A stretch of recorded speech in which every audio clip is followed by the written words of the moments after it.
everybody, this is Jeanette from Boricua Sewing and Crafts. I wanted to create a video and share you guys something that I learned new about the Brother SE1900. One of the things that I have mentioned in the past of my videos is I usually do not pre-wind my own bobbins, okay? A lot of times what I end up doing is I just go ahead and I get pre-wound bobbins, and I get them by the box, and I just find that getting these are a lot better. You know, and here is a sample of a pre-winded one.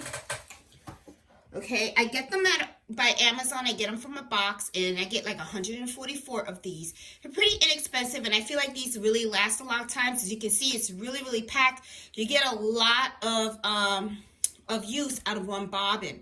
But sometimes you can't use a pre-wound bobbin. Sometimes you need the same color thread from your top and your bottom.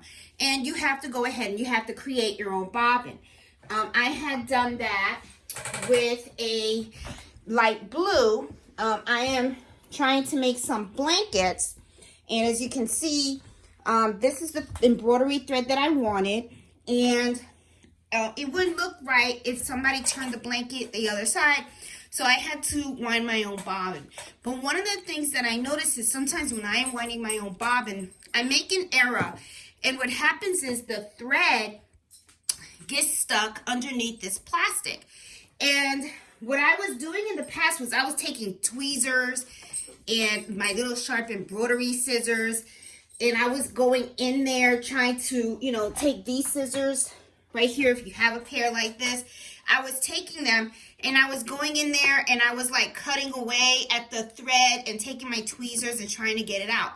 Well, I recently found out there is an easier way to do that. All that drama was so unnecessary, and I'm going to show you what you do.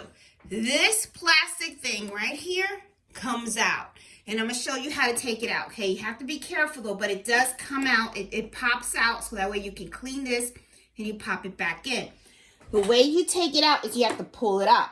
But pull it up with 2 fingers. You don't want this plastic to break. So what I do is I take my 2 fingers and I kind of position them underneath. And then I kind of hold and I pop it up. And as you see how easy it was? Came right out.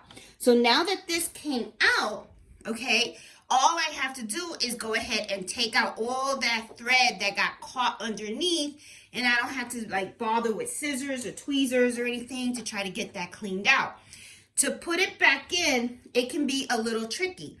Okay, now I want you to pay attention to the grooves that are on this thing. Okay, there's like a certain pattern that's on here, and what I'm going to do is I am going to focus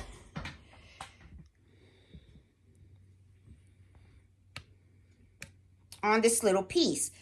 Now, as you see, this little piece right here, let me get a little pointer here. It has like this little plastic right here. This little plastic matches the groove that you see right here, okay? So what you want to do is when you put this in, you want to make sure that this matches the groove over here. Now, another thing when you're putting it in is take a look at this little piece that's right here.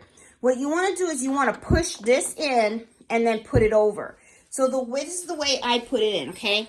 As you notice, I want this piece right here to go in. So what I do is I take this and I go this way.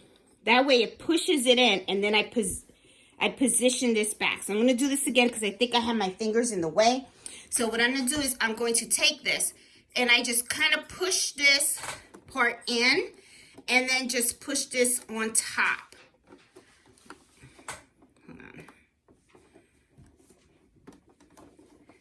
Kind of take both hands. Sorry, I kind of take both hands and then I go like this. Let me stand up. There you go. So see, I have it. Now, as I am pushing it down, I want to make sure that the grooves that are underneath this thing matches that. You can push it all the way down and then just wiggle it around, and you're going to see that it just slaps right in. So anyway, guys, real quick video. You know, I'm not really great on the long-winded ones and stuff. I give those to you every Friday at 8 o'clock. So I just wanted to show you guys a quick and easy way to clean this area. I know that one of the problems that I have is when I wind my bobbin, sometimes the thread gets caught right underneath here. It's one of those oh man moments, and I'm gonna be honest, that is one of the reasons why I started to steer away from winding my own bobbins. Okay, so hope you guys like this video. Give it a thumbs up. If you're new to my channel, please subscribe. And I go live every Friday at 8 o'clock Standard Eastern Time. Also, if you're not part of our Facebook group, please consider joining. It's Happy Embroidery Hour Adventures. So talk to you guys soon. Happy sewing and happy embroidering. Bye.